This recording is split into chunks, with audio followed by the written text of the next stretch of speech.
Bismillahirrahmanirrahim. Assalamualaikum warahmatullahi wabarakatuh. Perkenalkan, nama saya Naira Azkia dari program studi PGSD semester 2 kelas C. Baik, di sini saya akan memaparkan pendahuluan terlebih dahulu.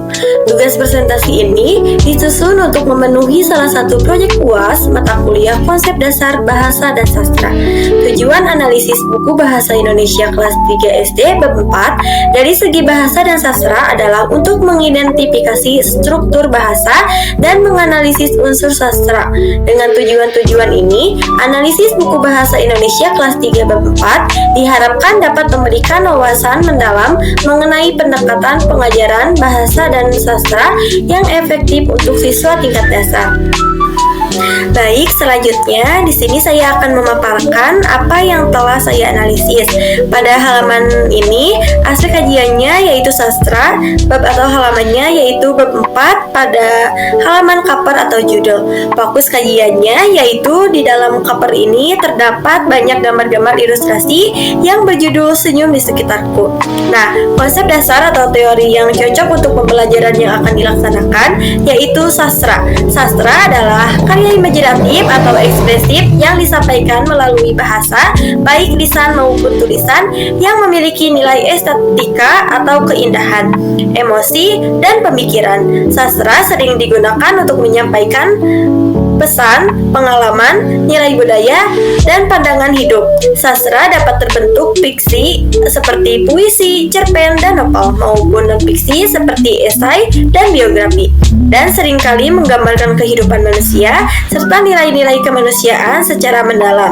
Pada halaman ini terdapat elemen-elemen sastra yang muncul terutama dalam konteks menilai gambar dan warna ilustrasi. Halaman yang selanjutnya, aspek kajiannya merupakan sastra anak, bab atau halamannya merupakan bab 4 halaman 82. Fokus kajiannya yaitu di dalam halaman ini terdapat beberapa poin. Poin yang pertama yaitu cermati gambar pada awal bab ini. Nah, ini termasuk ke dalam sastra anak tahap enaktif.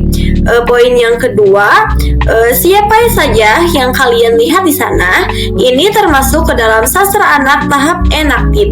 Poin yang ketiga, siapa yang sering kalian jumpai, ini termasuk ke dalam sastra anak tahap enaktif. Poin yang keempat, yaitu kalian juga boleh bercerita tentang orang yang sering kalian jumpai di perjalanan menuju sekolah. Nah, ini termasuk ke dalam sastra anak tahap simbolik. Poin 5, yaitu apa saja yang kalian rasakan ketika bertemu dengan mereka. Yang ini yaitu termasuk ke dalam sastra anak tahap simbolik. Konsep dasar atau teori yang cocok untuk pembelajaran yang akan dilaksanakan pada halaman ini, yang pertama yaitu sastra anak pada tahap enaktif. Ini merujuk pada karya sastra yang dirancang untuk dipahami anak-anak melalui pengalaman langsung dan manipulasi konkret, bukan melalui pemikiran abstrak atau bahasa. Pada tahap ini, anak-anak lebih fokus pada tindakan interaksi dengan benda-benda nyata untuk memahami konsep.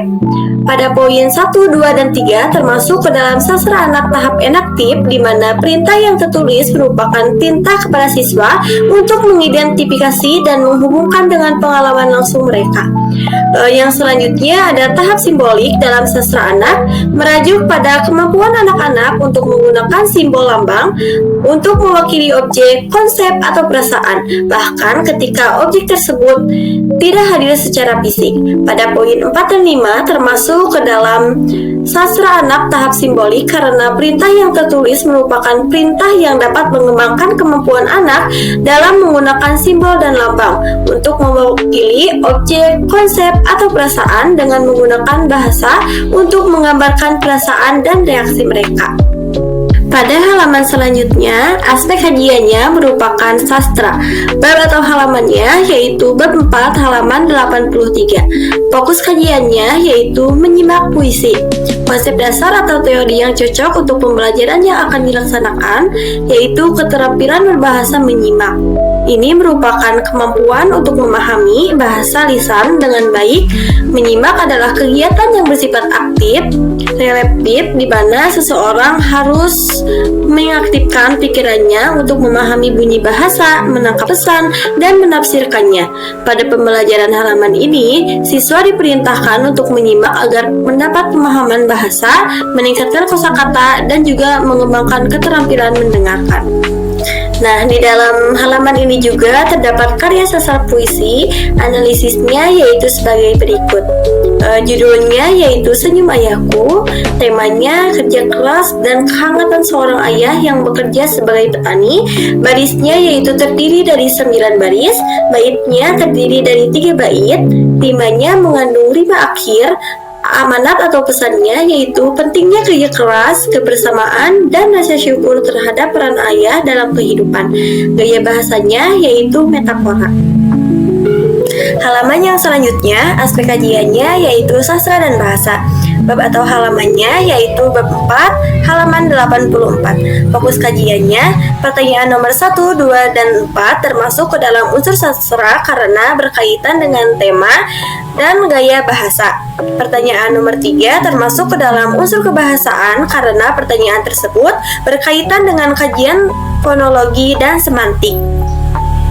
Konsep dasar atau teori yang cocok untuk pembelajaran yang akan dilaksanakan pada halaman ini, yang pertama yaitu ada sastra, yang kedua ada fonologi, dan yang ketiga ada semantik. Mengapa nomor 1, 2, dan 4 termasuk ke dalam sastra? Karena pada nomor 1 mendorong siswa untuk mengidentifikasi tema-tema umum seperti keluarga, kasih sayang, dan kehidupan sehari-hari yang seringkali muncul pada puisi sederhana.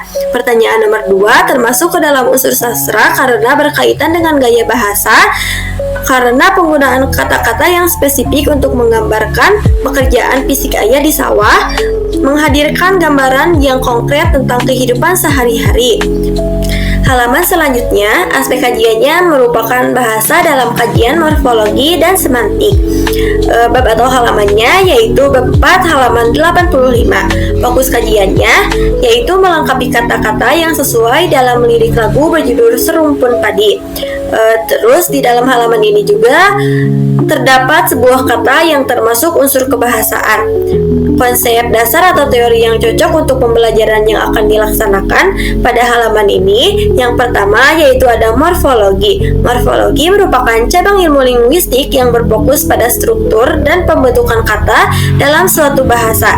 Pembelajaran halaman ini masuk ke dalam kajian morfologi karena siswa akan melibatkan pemahaman tentang bentuk-bentuk kata yang tepat dan penempatannya dalam kalimat untuk melengkapinya. Yang selanjutnya, makna. Makna merupakan unsur penting dalam semantik dan selalu melekat dalam setiap tuturan bahasa, baik berupa kata maupun kalimat. Makna adalah cara seseorang memahami suatu objek berdasarkan batasan unsur pentingnya. Kata makna yang tertulis dalam halaman ini yaitu kata Ibu Pertiwi yang mempunyai makna Indonesia. Halaman selanjutnya, aspek kajiannya yaitu sastra anak dan bahasa dalam kajian tata wacana. Bab atau halamannya yaitu bab 4 halaman 86. Fokus kajiannya yaitu kegiatan atau gambar pada halaman ini termasuk ke dalam sastra anak tahap simbolik. Dan pertanyaan yang ada pada halaman ini termasuk ke dalam unsur kebahasaan aspek tata wacana. Konsep dasar atau teori yang cocok untuk pembelajaran yang akan dilaksanakan, yang pertama yaitu ada tahap simbolik dalam sastra anak, merujuk pada kemampuan anak-anak untuk menggunakan simbol dan lambang untuk mewakili objek, konsep, atau perasaan, bahkan ketika objek tersebut tidak hadir secara fisik. Pada halaman ini terdapat kegiatan atau gambar yang mengembangkan kemampuan anak-anak dalam menerjemahkan pengalaman sensorik ke dalam simbol-simbol yang lebih abstrak, terutama melalui bahasa dan gambar. Yang selanjutnya yaitu tata wacana. Tata wacana ini adalah aturan aturan-aturan atau prinsip-prinsip yang mengatur bagaimana bahasa digunakan dalam suatu konteks tertentu, baik dalam bentuk lisan maupun tulisan, sehingga membentuk suatu kesatuan yang koheren dan bermakna. Secara sederhana, tata wacana adalah cara menyusun kalimat dan paragraf agar pesan yang disampaikan mudah dipahami dan diterima oleh pembaca atau pendengar, di mana dalam pertanyaan pada halaman ini mengajak siswa untuk mengorganisir dari gambar tersebut ke dalam sebuah kalimat atau paragraf yang koheren. Halaman selanjutnya, aspek kajiannya yaitu sastra anak dan kebahasaan dalam kajian tata wacana.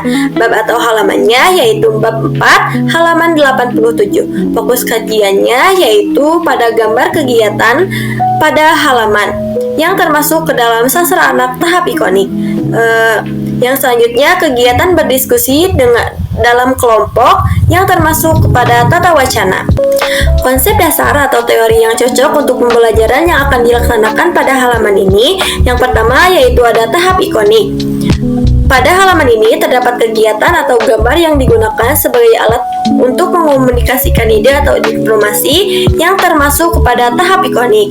Yang selanjutnya yaitu tata wacana. Mengapa halaman ini termasuk kepada tata wacana?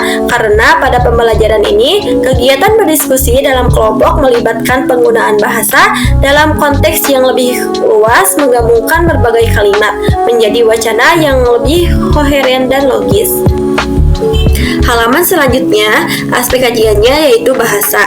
Bab atau halamannya yaitu bab 4 halaman 88. Fokus kajiannya yaitu pada halaman ini ada sebuah perintah kegiatan membaca yang termasuk ke dalam unsur kebahasaan morfologi karena terbentuk dari beberapa kata yaitu proses imbuhan seperti memanggul, menjajak, dan lain-lain. Dan di dalam kegiatan juga tadi merupakan unsur kebahasaan tata wacana yaitu termasuk ke dalam teks deskriptif. Konsep dasar atau teori yang cocok untuk pembelajaran yang akan dilaksanakan pada halaman ini yaitu morfologi. Morfologi merupakan cabang ilmu linguistik yang berfokus pada struktur dan pembentukan kata dalam suatu bahasa. Pembelajaran halaman ini masuk ke dalam kajian morfologi karena adanya proses imbuhan seperti memanggul, menjajak, dan lain-lain. Yang selanjutnya ada teks deskriptif, merupakan salah satu jenis wacana yang bertujuan untuk menggambarkan suatu objek atau hal secara detail sehingga pembaca seolah-olah melihat langsung objek tersebut. Keterhubungan ini terletak pada bagaimana wacana deskriptif menggunakan berbagai elemen tata bahasa dan struktur teks untuk mencapai tujuan dalam membangun gambaran yang jelas dan hidup di benak pembaca. Halaman selanjutnya, aspek kajiannya yaitu bahasa dalam kajian morfologi, sintaksis, semantik, dan fonologi. Bab halamannya yaitu bab 4 halaman 89. Fokus kajiannya yaitu mencakup pemahaman kata-kata dalam konteks linguistik, memberikan gambaran yang lebih kaya tentang bagaimana kata-kata tersebut digunakan dan dimaknai. Dan konsep dasar teori yang cocok untuk pembelajaran yang akan dilaksanakan pada halaman ini yaitu morfologi, sintaksis, semantik, dan fonologi. Pada halaman yang selanjutnya, aspek kajiannya yaitu bahasa dalam kajian morfologi dan tata wacana. Bab atau halamannya yaitu bab 4 pada halaman 90 dan 91. Fokus kajiannya yaitu penggunaan kata-kata yang sesuai dengan peran atau karakter yang dimainkan yang termasuk ke dalam kajian morfologi dan mengorganisasikan pengembangan wacana saat berperan termasuk kepada tata wacana. Konsep dasar atau teori yang cocok untuk pembelajaran yang akan dilaksanakan pada halaman ini yaitu morfologi dan tata wacana. Sekian dari saya, mohon maaf apabila ada kesalahan dan semoga bermanfaat. Wabillahi taufiq wal hidayah. Wassalamualaikum warahmatullahi wabarakatuh.